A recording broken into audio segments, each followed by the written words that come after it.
Bonsoir à toutes, bonsoir à tous, bienvenue sur ma chaîne YouTube Alexandre Bontemps. Voici une dernière vidéo, la dernière vidéo de l'année 2017, une année très riche en émotions, en découvertes, en rencontres, en désunions, voilà, plein de choses, plein d'émotions, plein de rebondissements aussi, et de la création, beaucoup de création, la création de mon seul en scène, la création de mon histoire pour enfants, la création de mon recueil de poésie, beaucoup d'écriture, des voyages, voilà, la vie quoi. Je vous souhaite par avance une merveilleuse année 2018 à venir. Et cette dernière vidéo, j'ai décidé de revenir un petit peu à la poésie et trois textes peut-être de Charles Baudelaire, extrait du Spleen de Paris.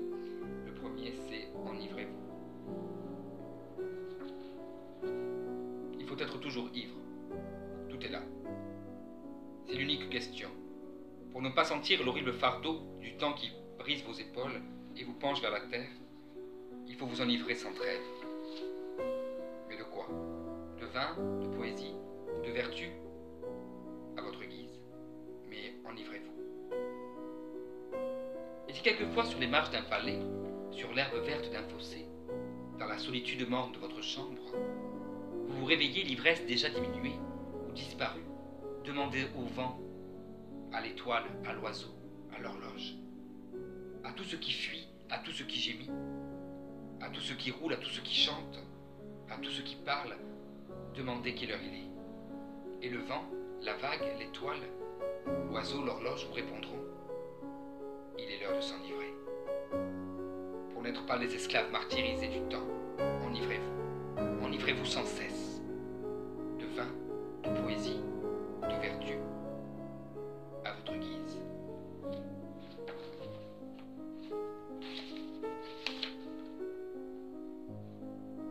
Anywhere out of the world, n'importe où hors du monde.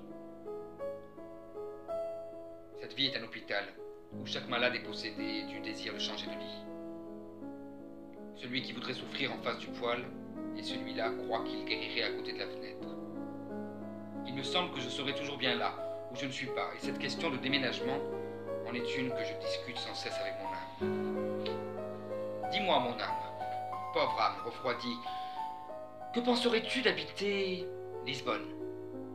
Il doit y faire chaud et tu t'y hardirais comme un lézard. Cette ville est au bord de l'eau, on dit qu'elle est bâtie en marbre, et que le peuple y a une telle haine du végétal qu'il arrache tous les arbres. Voilà un paysage selon ton goût, un paysage fait de la lumière et le minéral et le liquide pour les rafraîchir? Mon âme ne répond pas. Puisque tu aimes tant le repos, avec le spectacle du mouvement, veux-tu venir habiter la Hollande? Cette terre béatifiante, peut-être te divertiras-tu dans cette contrée dont tu as souvent admiré l'image dans les musées. Que penserais-tu de Rotterdam, toi qui aimes les forêts de mâts et les navires amarrés au pied des maisons? Mon âme reste muette. Batavia te sourirait peut-être davantage. Nous y trouverions d'ailleurs l'esprit de l'Europe, marié à la beauté tropicale. Pas un mot. Mon âme serait-elle morte? En es-tu donc venu à ce point d'engourdissement que tu ne te plaises que dans ton mal? S'il en est ainsi, fuyons vers les pays qui sont les analogies de la mort. Je tiens notre affaire, pauvre âme, nous ferions nos mal pour Tornéo? Allons plus loin encore, à l'extrême bout de la Baltique, encore plus loin de la vie, si c'est possible, installons-nous au pôle. Là, le soleil ne frise qu'obliquement la terre et les lentes alternatives de la lumière et de la nuit suppriment la variété et augmentent la monotonie, cette moitié du néant. Là, nous pourrons prendre de longs bains de ténèbres. Cependant que pour nous divertir, les aurores boréales nous enverront de temps en temps leurs gerbes roses comme des reflets d'un feu d'artifice de l'enfer. Enfin, mon âme fait explosion et sagement elle me crie: n'importe où! N'importe où! Pourvu que ce soit hors de ce monde. Et enfin, pour terminer,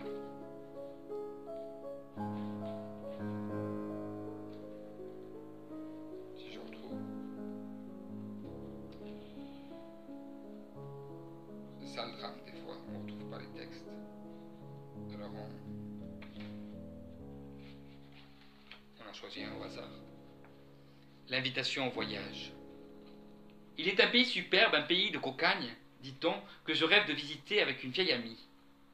Pays singulier, noyé dans les brumes de notre nord, et qu'on pourrait appeler l'Orient de l'Occident, la Chine de l'Europe, tant la chaude et capricieuse fantaisie s'y est donnée carrière, tant elle l'a patiemment et opiniâtrement illustrée de ses savantes et délicates végétations. Un vrai pays de cocagne, où tout est beau, riche, tranquille, honnête, où le luxe a plaisir à se mirer dans l'ordre, où la vie est grasse et douce à respirer, d'où le désordre, la turbulence et l'imprévu sont exclus, où le bonheur est marié au silence, où la cuisine elle-même est poétique, grasse et excitante à la fois, où tout vous ressemble, mon cher ange. Tu connais cette maladie fiévreuse qui s'empare de nous dans les froides misères, cette nostalgie du pays qu'on ignore, cette angoisse de la curiosité? Il est une contrée qui te ressemble, où tout est beau, riche, tranquille et honnête, où la fantaisie a bâti et décoré une Chine occidentale, où la vie est douce à respirer, où le bonheur est marié au silence. C'est là qu'il faut aller vivre, c'est là qu'il faut aller mourir. Oui, c'est là qu'il faut aller respirer, rêver et allonger les heures par l'infini des sensations. Un musicien a écrit l'invitation à la valse. Quel est celui qui composera l'invitation au voyage qu'on puisse offrir à la femme aimée, à la sœur d'élection? Oui, c'est dans cette atmosphère qu'il ferait bon vivre, là, bas, où les heures plus lentes contiennent plus de pensées, où les horloges sonnent le bonheur avec une plus profonde et plus significative solennité, sur des panneaux luisants, ou sur des cuirs dorés et d'une richesse sombre, vivent discrètement des peintures béates, calmes et profondes, comme les âmes des artistes qui les créent. Voilà. C'était donc trois textes extraits de poésie, de poèmes en prose de Charles Baudelaire, Le Spleen de Paris. À nouveau, je vous souhaite une merveilleuse année 2018, une vie remplie de tout ce que vous souhaitez, avec plus de partage, de solidarité et d'amour encore et toujours, malgré les difficultés qu'on peut rencontrer, ne pas s'y attarder, ne pas s'y enfermer et s'ouvrir à la joie, à l'amour et à la paix. À très bientôt.